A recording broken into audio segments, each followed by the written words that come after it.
What's going on, guys? Welcome back to the Trank. So today I'm going to be showing a cool technique I came up with for doing super accurate dados, sliding dovetails, or other groove-like features in a panel. So typically if you're doing those in a really large or wide panel, those can be super tricky to get accurate with the router to get the placement exactly on.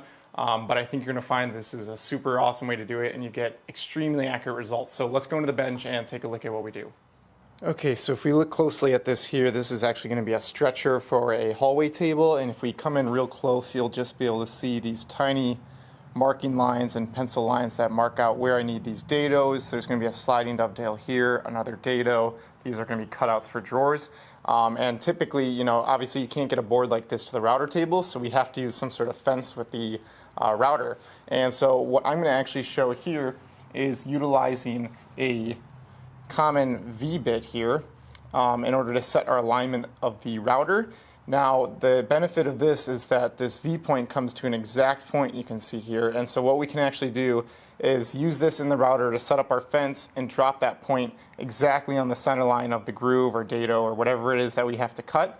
Then what we can do is set the fence in place, remove the router, put in the correct bit, and it's going to be exactly on that center line. And I've just done this a bunch of times and it is extremely accurate and I'm extremely happy with it. So let's go ahead and show you how to do it, but I think you're going to find this pretty cool. Now to go ahead and get started here, what I'm doing is just mounting the piece onto the workbench using a couple of holdfasts and then putting the V-bit into the router. Now I tighten it with a wrench here, but you can just hand tighten it since we're not actually going to be cutting with a V-bit. Then I use a tapping motion on the top of the plunge router to put that V-bit as close to the top surface of the wood as I can without actually contacting the wood itself.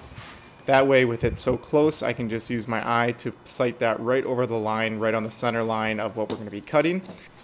And then I can just go ahead and insert a clamp and slide the fence against the router and then lock it in. Now once you've done this, because the clamp can sometimes shift things around if you're not careful, you do want to just go ahead and tap that V-bit down and make sure that those holes are exactly on the line. And then you're going to go ahead and add your second clamp because you need 2 points of contact.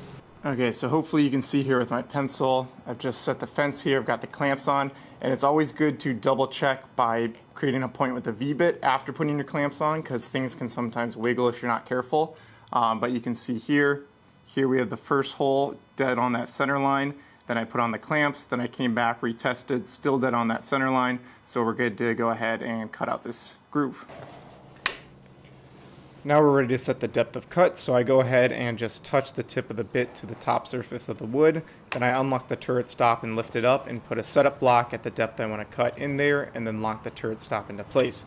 This is going to ensure that we don't plunge any deeper than we want to. Now even though we've got that depth stop, we definitely don't want to take that in one pass. Doing a deep pass on a router is just always a bad idea, and here what I'm doing is splitting it up into 3 different cuts. As long as you do a light cut, it's easy to keep pressure against the fence and maintain the exact range of motion that you want to do. So again, just splitting it into 3 different passes, and I really recommend this to people who are using a router for the first time. So just taking a look at the result here, we can see that that dado is exactly where we want it according to our setup lines, and overall it turned out really great. So as I was actually doing this router operation, I realized on my little whiteboard here on my toolbox that this was an idea I had written down probably close to 2 years ago. So that's why it's good to write good ideas down, and here we are revisiting it, and it's working great. So here's just an overhead shot of the technique. Now I'm keeping my hand on top and using both my left and my right hand. I'm just making sure I keep pressure into that fence during the entire cut. Okay, so I went ahead and left the knife lines, not the pencil line on this one, with the hopes that you can just see how accurate it is, although I know it's hard to see those knife lines. But here we've got the right knife line, left knife line, and center knife line, and I think you can see that just from your eyes, you can see that these lines are just absolutely dead on with our dado here, and so this is exactly placed, and that's why this method is so awesome. It just gives you super good accuracy. Now this method doesn't just work for straight bits, it works for any kind of cut we're going to be making. Now in this case we already made a cut with the straight bit before putting in the dovetail bit.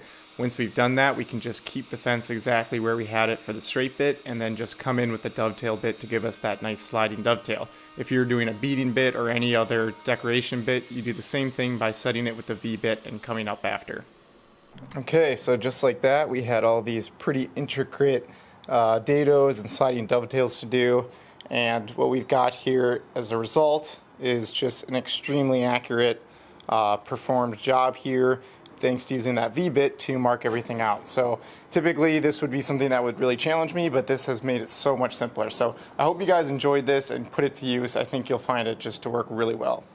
Okay guys, hopefully you found this to be useful. So next time you've got to do a board that has tons of weird grooves and dados and whatnot, I hope you use this trick to help you get those aligned, and I hope it works out for you. This was just a quick little look at that, and thanks for watching as always. Be sure to subscribe to my channel, and we'll see you on the next video.